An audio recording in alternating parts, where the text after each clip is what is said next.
네, 금요일의 힐링 코너죠. 정치, 경제, 사회, 우리 사회의 다양한 이슈를 심리학적 관점에서 풀어보는 시간입니다. 최강시사 뉴스는 심리다.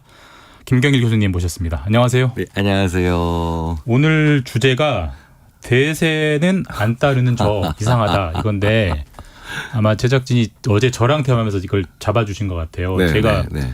이번 주에 제작진이랑 대화하다가 MBTI가 뭐냐고 제작진이 저한테 물어보더라고요. 네. 근데 저는 안 해봤거든요. 안 해봐가지고 안 해봐서 모르겠어요라고 했더니 이제 아니, 세상에 어떻게 이런 인간이 아직도 있을 수가 있나 뭐 이런 류의 반응이어서 그러니까 저를 이제 대세를 따르지 않는 그러니까 저 같은 사람은 왜 있는 거냐. 그러니까 왜 대세를 따르지 않는 거냐. 이걸 한번 얘기를 해보고 싶긴 한데 사실 근데 저는 MBTI가 무슨 대세여서 따라가지 않는다기보다는 그게 굳이 뭐 무슨 쓸모가 있나? 그러니까 약간 뭐 술자리 안주 재미는 있는데 그걸 내가 안다 한들 내가 성격을 바꿀 수 있는 것도 아니고 그래서 안 했거든요. 근데 실제로 MBTI를 사실 요즘 안 하면 좀 이상하긴 한데 교수님 보는 MBTI의 어떤 용도는 뭡니까? 네. 일단 그 말씀을 드리기 전에 누구나 다 대세에 따르지 않는 측면들은 있고요. 네. 저는 태어나서 찜질방을 한 번도 안 가봤어요. 저는 한 번 가봤습니다. 한 번. 네. 근데 한참 유행일 때는 뭐 찜질방에서 뭐 MT도 하고 찜질방에서 회의도 했잖아요. 안 가면 이상했죠. 네. 그러니까 대세라는 건 다 존재하는데 사람마다 안 따르는 대세가 다 조금씩은 있는 거니까 그게 그렇게까지 이상한 건 아닌데 중요한 건 MBTI로 다시 돌아오면 MBTI는 제가 자주 기회 있을 때마다 말씀드리지만 대표적으로 오남용되고 있는 검사다. 그래서 이제 왜 그 안약을 눈에 넣으면 당연히 좋은 약이지만 먹으면 안 되거든요. 그러니까 MBTI는 타고난 성격 잘 안 바뀌는 게 성격이거든요. 네. 성격의 정의 자체가 잘 안 바뀌는 성격을 보여주는 검사라기보다는 이렇게 말씀드리면 될 것 같아요. 한 지난 3, 4년 동안 어떤 사회적 얼굴로 이분이 사셨나. 네. 그러니까 그래서 이게 되게 재밌는 건 입사 6개월 차에 있는 신입사원들한테 MBTI 보면 아이가 대부분 나와요. 왜 그러냐면 나는 상대방의 말을 잘 경청한다. 이런 류의 문항에 예스할 수밖에 없거든요. 상황에 따라 달라지니까 그냥 참고 정도 하면 된다 이런 말씀이신 거죠. 네, 그렇죠. 그러니까 이렇게 16가지의 다양한 사람들이 세상에 사회적으로 다양하게 대처하는 사람들이 있단다. 따라 홈스쿨링 하던 엄마가 자기 딸을 왜 홈스쿨링 하니까 세상을 많이 못 보니까 다양함을 강조하기 위해서 알려주기 위해서 만든 그 의도로 만들어진 검사인데 근데 재밌는 건 정작 요즘 나는 뭐 누구랑은 안 사겨. 뭐 누구 어떤 때문에 오히려 낙인 찍기에 사용하고 있는 정반대로 오남용을 하고 있는 알겠습니다. 아쉬움이 있죠. 다시 이제 대세 얘기로 돌아오면 교수님은 누구나 대세를 안 따르는 경향은 조금씩 있다. 인간에게 누구나 그런 속성이 있다는 건데 그런 심리는 왜 생기는 겁니까? 인간에게 자아라는 게 있죠. 뭐 정체성이라는 표현도 하고 그런데 되게 재밌는 건 그 자아나 정체성이라고 하는 게 이게 내가 누구인가라는 것을 끊임없이 자기한테 하는 질문이에요. 이게 사춘기라고 보통 표현하잖아요. 사춘기를 저는 이렇게 표현하는 걸 좋아하는데 내가 세상에 왜 태어났을까? 이거 고민하고 있거든요. 어느 날 갑자기 내가 그냥 세상에 태어났잖아요. 그러니까 사춘기가 자아를 만들고 정체성을 만드는 시기라고 하니까 그때 사춘기에 어떻게든 대세를 안 따르려고 하는. 그래서 반항을 많이 하는. 네. 세상의 룰을 안 따르려고 하는 그런 경향이 생기죠. 그러니까 자아와 정체성, 나는 누구인가, 나는 이 세상에 왜 존재하는가 이런 질문들을 우리가 때로는 심각하게, 때로는 그냥 그냥 소소하게 우리한테 늘 끊임없이 하거든요. 그 과정에서 남들이 다 하는 걸 따라하면 나는 존재할 필요가 없죠, 사실은. 그러니까 남들이 다 하는 것이라고 해서 굳이 내가 따라할 필요는 없겠구나라는 생각들을 문득문득 하는데 그게 뭐랑 만나느냐? 자기의 특징, 개성, 혹은 말씀을 하셨던 그런 성격적인 요인들 이런 것들과 만나면 유난히 다른 사람들이 다 해도 나는 아무 관심이 없거나 심지어는 너 왜 안 하는 거야? 라고 해도 나는 정말 난 하기 싫어 라고 얘기하는 것도 얼마든지 가능하다는 것이죠. 뒤집어서 얘기하면은 대세를 잘 따르지 않는 사람은 상대적으로 자아가 좀 강한 사람이다 이렇게 볼 수 있는 건가요? 자아가 강하다. 상당 부분 상관이 있을 것 같아요. 그러니까 아주 정확하게 100% 일치한다고 볼 수는 없어도 상당히 상관이 있을 것 같고요. 그런데 우리는 이제 자아가 강하다라는 걸 약간 남들 신경을 너무 안 쓰고 네. 배려를 안 한다. 이럴 때도 자아가 강하다라는 그렇죠. 얘기를 많이 쓰는데 네네. 사실은 그게 아니라 배려심 있는 자아가 강한 사람과 그렇죠. 무례하고 배려심 없는 자아가 강한 사람 이렇게 나눠지겠죠. 약간은 차원이 좀 다른 얘기일 수 있는 거네요. 네네. 조혜숙 님이 이런 질문 주셨는데 저는 어릴 때부터 연예인도 제일 인기 많은 사람보다는 덜 인기 있는 사람을 좋아했고 햇볕보다는 그늘에 선 사람들의 더 마음이 간다. 그러니까 유행을 따라하는 게 왠지 좀 민망하고 불편하다. 이러는 저의 심리가 궁금합니다. 네네. 그런 유형의 분들, 그런 성향의 분들이 늘 존재합니다. 그러니까 뭐 예를 들어서 예전에 하던 가요 톱10에서 1위 곡보다는 네. 그러니까 1위 곡을 1위입니다라고 하면 환호하는 가수분이 계시고 그다음에 그 옆에 그냥 아쉽지만 축하해 주시는 분이 계시죠. 근데 오히려 그 2위 하는 분을 더 많이 보는 분들도 계세요. 우리 사회가 그런 분들이 존재하기 때문에 항상 약자를 돌보는 그런 그 움직임들이 늘 가질 수 있는 거고요. 그렇기 때문에 대세를 따르지 않는다라는 게 마치 거역한다라고 생각하시겠지만 사실은 꽤 많은 정의들이 그분들에 의해서 유지되는 경우가 많기도 합니다. 네. 근데 저도 약간 이제 조혜숙님과 약간 비슷한 성향인데 약간 좀 뭐 대세나 세상의 유행에 좀 무관심하달까? 근데 저도 이제 가끔 그런 강박이나 좀 두려움은 있어요. 근데 너무 세상에 신경 안 쓰고 사는 거 아닌가? 좀 대세를 좀 신경 쓰고 그래도 좀 이제 나이 먹었으니 좀 맞추며 살아야 되는 거 아닌가 이런 생각하거든요. 근데 이런 생각하는 게 당연한 거죠. 그럼요. 네. 왜 우리가 이제 느끼는 불안이라든가 걱정이라든가 전혀 없는 사람들 이건 문제가 있는 거죠. 네, 그러니까 왜 보편적인 상황에서 마땅히 다른 사람에게 피해를 주면 느껴야 되는 걱정이나 불안을 전혀 안 느낀다. 그럼 사이코패스고. 그렇죠? 네. 그다음에 마땅히 내일이 시험인데 불안해야 되는데 불안하지 않으면 성적이 안 나오는 거니까 모든 부정적인 감정도 다 생존에 필요한 그런 기능들을 가지고 있거든요. 불안해야 뭐 위험을 대비하고 이런 것도 있을 거고요. 그럼요. 그럼요. 그런데 이제 그런 불안이 다른 사람들보다 좀 다른 분이니까 보편적으로 좀 다수의 사람들이 이 A라는 것에 느끼는 불안을 거기서는 좀 덜 느끼고 B라는 것에 대해서 불안을 느끼거나 아니면 예를 들어서 그 A라고 느끼는 것에 대해서 느끼는 불안의 빈도가 좀 적은 분들 그런 방향을 다른 쪽으로 더 많이 돌리는 분들이 계시겠죠. 자, 근데 제가 늘 말씀드리지만 사기꾼은 누가 잡냐면요. 진취적인 사람이 잡는 게 아니라 까칠한 사람이 사기꾼을 알아보거든요. 사기꾼은 까칠한 사람이 알아본다. 항상 의심을 하니까. 그러니까요. 네, 그러니까 우리 회사에 진취적인 일꾼들만 있으면 사기당하기 딱 좋아요. 그게 가장 중요한 건 그 사회가 우리 인간이 가지고 있는 가장 중요한 생존의 구동력이 뭐냐면 일치단결이 아니에요. 다양성이에요. 그러니까 인간은 예를 들어서 아침에 일찍 일어나는 인간과 그다음에 늦게 자고 늦게 일어나는 인간이 다 공존하니까 24시간 방어 시스템을 구축할 수 있었던 거죠. 다른 동물들은 야행성, 주행성 이렇게 나눠지잖아요.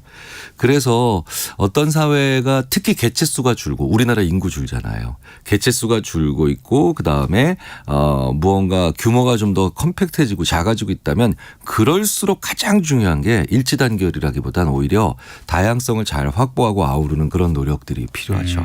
그게 굉장히 중요한 역량이 됩니다. 사회 전체적으로 보면은 공동체 전체적으로는 이제 다양성이 좋긴 한데 어쨌든 그 개인 한 사람 한 사람부터 자기가 중요한 거니까 아까 그 말씀하신 불안 그 불안을 또 유난히 많이 느끼는 분들이 계세요. 남들은 괜찮은데 혼자 막 걱정하는 분들 그게 뭐 심하면은 뭐 포모 증후군 뭐 이런 말도 있다고 하던데 사실 그게 너무 심하면은 뭐 좀 치료를 받아야 할 정도의 뭐 그런 상황도 되는 겁니까?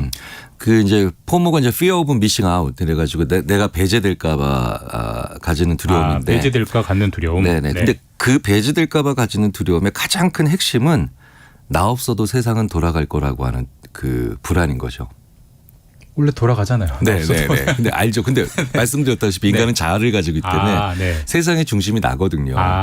생각해 보세요. 내비게이션 운전하실 때 내비게이션 보면 되게 재밌게도 차가 동쪽으로 가면 내비게이션 화면상에서도 동쪽으로 가야 되는데 내 차는 늘 위로 가죠. 예. 내가 세상의 중심이라는 거예요. 네네네. 그런 생각을 어느 정도는 가지고 있어야 사람은 살아갈 수 있고 그다음에 어떤 능동적인 대처가 가능하죠. 자, 그런데 이제 이 포모 같은 이런 불안 있잖아요. 나 없어도 세상은 돌아가고 내가 빠져도 우리 회사는 될 것 같아서 자꾸 옆에 다수에 붙어야 되고 대세를 따라야 되겠다라고 하는 그런 불안이 적정 수준을 넘어서 지나치게 커지는 경우가 어떤 걸 봤더니 대화합을 강조할 때. 대화합을 강조할 때. 그러니까 대화합이라는 게 뭐냐면 상생하자 이런 대화합이 아니라 한 목소리만 가지자라고 강조할 때. 네네. 말씀드렸다시피 일치 단결. 네. 그리고 나라는 사람보다는 우리를 너무 강조할 때. 이럴 때 굉장히 그런 불안들이 커지거든요. 왜냐하면 내가 없어지니까요. 집단만 남고 개인이 사라지니까. 그렇죠. 그러면 이제 이것들을 그럼 이런 포모 같은 불안들을 줄이려면 어떻게 해야 되느냐. 만약에 그게 기업이든 아니면 학교의 한 학급이든 그 리더나 선생님께서 이렇게 해 주셔야 돼요. 한 사람 한 사람만이 가지는 독특한 그 사람만의 가치, 그 사람만의 역할, 그 사람만이 가질 수 있는 그런 장점들을 문득문득 상기시켜주고 그리고 그걸 일깨워줘야 돼요. 이게 굉장히 중요합니다. 그러니까 가 되고 한 목표를 향해서 다 합쳐지자라고 하는 것들이 아주 급박하고 그다음에 뭐 순간적인 위기 타개에는 도움이 될지는 몰라도 시스템이 어느 정도 갖춰진 사회에서는 오히려 불안감을 일치 단결을 강조하는 거라서 오히려 불안만 강조하는 경우들이 되게 많죠. 네. 지금 대세 얘기하니까 비슷한 질문들이 많이 들어오는데 8372님이 저는 점심 메뉴를 정할 때 꼭 어느 후배가 대세를 안 따르고 자꾸 이건 어때요 저건 어때요라고 딴지를 거는데 나는 그 후배가 묘하게 신경이 쓰인다. 나를 싫어하나? 이런 생각이 들 때도 있는데 이런 경우에는 어떻게 하는 게 현명합니까? 저도 자 이번엔 김치찌개로 가지. 네. 라고 하면 이게 그렇게 갔으면 그래 그럽시다라고 했는데 갑자기 그게 아니라 제육볶음으로 가면 안 될까요? 뭐 이런 얘기하는 후배들 만나면 네. 약간 저도 거슬릴 때 있어요. 네. 그건 누구나 다 그럴 수 있어요. 네네네. 근데 재밌는 건 왜 이번엔 김치찌개로 가지라고 하는 말이 왜 나왔느냐라고 생각해 볼 필요가 있다는 거죠. 대부분 식당에서 저는 김치찌개, 저는 된장찌개, 저는 제육볶음 이럴 때 식당 종업원께서 지나가시면서 그 통이라면 빨리 나오는데 이렇게 얘기하면 네네네네. 그러면 갑자기 한 분이 아무런 이유 없이 김치찌개로 갑시다라고 하면 그럽시다라고 그렇죠. 가는 경우가 많거든요. 자, 그럼 빨리 나오는 데가 핵심이죠. 그러니까 시간이 별로 없다라고 생각할 때, 시간이 부족하다라고 생각할 때, 빨리 뭘 해야 된다고 생각할 때 우리는 그런 분들에 대해서 용인할 수 있는 그런 소위 말하는 허용할 수 있는 마음들이 좀 적고 다양성을 떨어뜨릴 수 있죠. 문제는 시간이더라고요. 우리가 너무 바삐 쫓겨 사니까. 네, 그러니까 심리학에서 굉장히 많은 실험들을 시간의 길이를 느끼는 시간, 그러니까 객관적이고 그다음에 실제적인 시간의 길이보단 심리적으로 느끼는 시간의 길이를 조작하는 경우가 많거든요. 그러니까 30분이나 남았습니다와 30분밖에 없습니다. 전혀 다른 얘기죠. 예. 그러니까 그럴 때는 너무 그런 게 좀 거슬린다면 점심시간 1시간이면 충분하지. 점심시간이 요즘은 꽤 늘어났어. 이렇게 그냥 한번 얘기해 주세요. 그러면 그분이 보이는 그 다양함이 거슬리는 게 아니라 그냥 저런 친구도 있네라고 느껴질 가능성이 큽니다. 의외로 시간이라고 하는 것을 어떻게 보느냐는 우리에게 많은 너그러움과 그다음에 포용성을 안겨주죠. 그러니까 내가 좀 시간을 좀 길게 인식을 하려고 노력을 좀 여유를 갖고 살면서 노력을 그렇죠. 하는 게 좋겠네요. 실제로 그래서 점심 시간을 단 15분 늘렸는데 회사의 회의 시간에 갈등이 사라지는 경우도 꽤 많이 봅니다. 그런 실증적인 실험들이 있나 보요. 네. 사장님들이 좀 참고하시면 좋을 것 같고. 근데 사실 이제 저희도 사회생활 하면서 보면은 대세를 따르는 사람과 대세를 안 따르면서 독자적인 길을 가는 사람을 비교해 보면 아무래도 대부분 좀 대세를 따르고 사는 사람들이 많잖아요. 아무래도 기성세대니까 그런 것 같은데. 근데 나도 우리 팀에 저렇게 좀 일 잘하고 실력 있는 선배처럼 대세에 좀 거스르기도 하고 멋지게 한번 살아보고 싶다라는 마음이 드는 게 당연할 거잖아요. 그렇게 좀 나도 한번 좀 대세를 따르지 않고 살아보고 싶다는 생각이 든다면 어떤 노력을 좀 하는 게 좋을까요?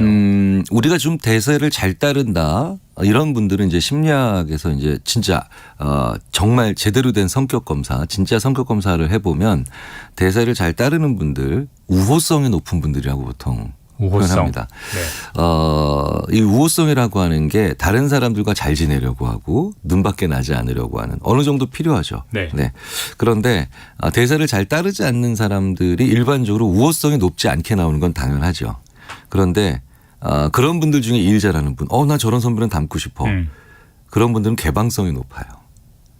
그러니까 그 선배가 개방성이 높은 거예요? 아니면 닮고 그 선배가요. 그 선배가. 네. 그러니까 대세를 잘 따르지 않으면서도 일 잘하고 굉장히 나한테 롤 모델이 될 수 있을 것 같은 그 선배들을 보면 네. 대부분 개방성이 높은 사람들이에요.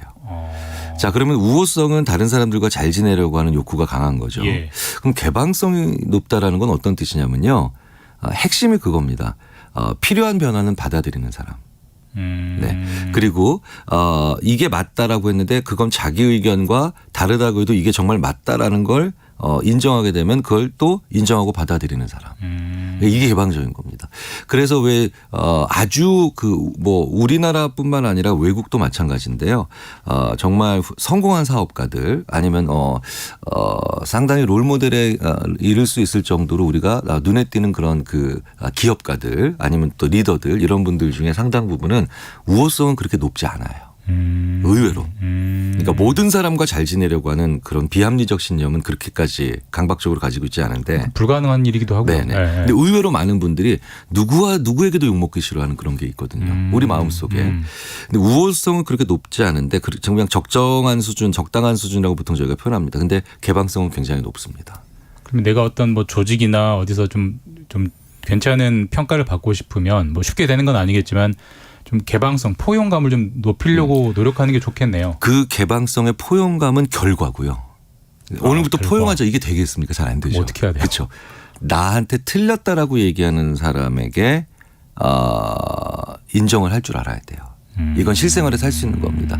왜 우리 주위에 보면 내가 실수한 거 있고 잘못한 거 있고 내가 틀린 거를 가 분명히 있는데 그걸 알려주는 사람을 보면 어떻게든 그거 인정 안 하는 사람이 있고 네, 그다음에 어떻게든 그거 뭉개고 하는 사람도 있어요. 그러니까 이런 분들이 성장을 잘 못해요. 성장을 잘 못하는데 그게 개방성이 떨어지는 분이에요. 그러니까 우호성은 높은데 개방성 떨어지잖아요. 그럼 패거리 문화 나오기 쉽고요. 그럼 굉장히 이상한 편가르기 나오기 쉽고 그다음에 일치단결 목소리 딱 냈는데 그게 어떻게 설정된 목표인지도 불분명한데 안 따르면 무조건 그러니까 그냥 별 생각 없이 김치찌개다라고 했는데 안 따르는 사람 미워하게 되기 딱 좋거든요. 평상시에 내가 만약에 그런 롤모델인 선배가 되고 싶다면 그 롤모델이 바로 뭡니까? 대세를 굳이 늘 따르지 않으면서도 참 훌륭한 능력으로 성장하는 선배라고 말씀하셨잖아요. 예. 그런 선배가 되고 싶다면 내가 평상시에 틈틈이 해야 되는 할 수 있는 것 가장 평상시에 할 수 있는 게 바로 뭐냐? 이거 틀렸는데 야 이거 저 잘못됐는데 라고 했을 때 그렇군요. 예, 인정하는 거예요. 자기가 몰랐고 틀렸다라는 걸 솔직하게 인정하는 사람만 개방성을 높일 수 있습니다. 다 그런 건 아니겠지만 직업 군별로 볼 때 상대적으로 정치인들은 개방성이 낮은 성향입니까? 그 비판을 참지를 못하잖아요. 좀 저도 그래서 주의 깊게 보는데요. 네. 개방성이 낮은 분들이 정치를 주로 하시는지 아니면 정치를 하셨기 때문에 네. 개방성이 오히려 낮아지는 건지 두 경우가 다 있는 것 같은데 하지만 모든 정치하는 분들이 그런 건 아니죠. 그런데 이럴 때일수록 그래서 제가 정치하는 분들한테 굳이 또 주제 넘게 조언을 한마디 드린다면 그럴수록 그러니까 이건 내가 틀렸던 겁니다라고 흔쾌히 인정하는 그런 정치인의 모습을 보이시면 정말 독특하고도 신선하면서도 그렇겠네요. 중요한 모습으로 유권자들의 모습에 또 국민들의 모습에 마음속에 이렇게 탁 각인되시지 않을까라는 또 말씀을 드려볼 수 있을 것 같아요. 지금 교수님 코너에 질문이 쏟아지고 있는데 이것도 제가 좀 비슷해서 한번 여쭤보겠습니다. 달의 공자님이 저는 사람들의 모든 말을 곱씹어보는 버릇이 있습니다. 밤에 자려고 누워서 내가 혹시 회사에서 말 실수한 게 없나 복기하거든요. 너무 피곤한데도 멈출 수가 없습니다. 이건 무슨 심리 때문일까요? 뭐 여러 가지 이유가 있겠지만 그런 유형의 분들이 많이 보이시는 유형이 이제 그냥 간단하게 말씀드리자면 highly sensitive, 영어로 보통 이렇게 표현을 많이 하는데 매우 예민하신 분들이죠. 근데 예민하다, 민감하다 이런 차원들은 굉장한 장점이자 또 굉장한 고통 요인이 되기도 합니다. 장점은 어떤 게? 남들이 못 보는 걸 보죠. 네, 예민하니까. 남들은 그냥 지나칠 수 있는 것이고 남들은 그냥 간과하는 거지만 그걸 발견할 수 있는 분들이죠. 그러니까 굉장한 장점인데 그러니까 남들은 지나치는 것에도 혹은 남들은 신경 쓰지 않는 것에도 신경을 쓰니까 이렇게 주무실 때도 그게 복귀가 되는 그런 일들이 있죠. 그럼 이것도 예민함의 문제인가요? 9482님이 교수님 저는 너무 피곤한데도 쉬는 걸 못하겠어요. 피곤해서 누워있으면 죄책감이 들고 이건 왜 그러는 걸까요? 물론 이게 이제 쉬지 못하는 습관이 한국 분들한테 우리 한국인들한테 좀 있어요. 네. 그러니까 쉰다는 것에 대한 죄책감. 이게 뭐 이런 거 있잖아요. 뭐 제가 늘 말씀드리지만 너 잠이 오냐 지금 이런 욕은 외국에 없거든요. 네. 잠자는 게 얼마나 중요한 건데 네. 우리가 워낙 열심히 살고 근면성실함이 강조되는 사회에서 살다 보니까 쉬어서 오히려 신체를 제대로 리사이클링 되게 만드는 정말 결정적이고 중요한 기능인 잠도 이제 죄악시하는 네. 사회가 됐거든요. 그런데 이게 그래서 근면성실하지 않은 상태인 쉬거나 잠자는 상태에서 오히려 못 쉬는 그럼 다음날 일 더 못하거든요. 이럴 경우에는요, 스스로에게 알려주셔야 돼요. 정보를. 왜냐하면 이렇게 하면 좋은 일이 있습니다. 사례를 보통 알려주잖아요. 예. 우리가 언론에서든 아니면 기업에서도 이렇게 해야 된다는 걸 당위성을 설명할 때 나한테 당위성을 설명하셔야 돼요. 잘 자고 잘 쉰 다음날 일이 되게 잘 됐어. 이거 분명하거든요. 그러면 역으로 그래서 일이 되게 잘 된 날. 예. 그리고 굉장히 내가 내가 오늘 머리가 아주 스마트해졌는데 뭐 이렇게 이제 아주 신선한 사고를 꺼낼 수 있는 날, 아이디어를 내놓은 날, 그 전날 얼마나 쉬었고 그 전에 얼마나 잤고 이런 것들을 복기해 놓으셔야 돼요. 그래서 모범 사례로 모범 사례로 내가 일 잘하고 그다음에 아주 발표도 잘하고 컨디션이 좋았던 날 얼마나 잘 쉬었고 얼마나 많이 제대로 잤는지를 적어 놓으시고 그런 게 한 20-30개만 적어 놓으시잖아요. 그러면 딱 쉬시기 전에 그 죄책감을 딱 느끼실 때 이걸 딱 보면 그 죄책감한테 저리가 넣어라고 얼마든지 되돌려 세우실 수 있어요. 네, 그리고 권윤희 님도 질문 주셨는데 이게 뭐 오늘 주제랑 딱 닿는 건 아니지만 이게 좀 답을 해 주시면 좋을 것 같아요. 저는 어제 고3 아들이 자기를 잘못 키워서 자기 성격이 이상해진 거라고 말을 해서 마음이 너무 아픕니다. 키우느라 정말 최선을 다했다고 생각하는데 아들에게 뭐라고 말을 해줘야 될까요?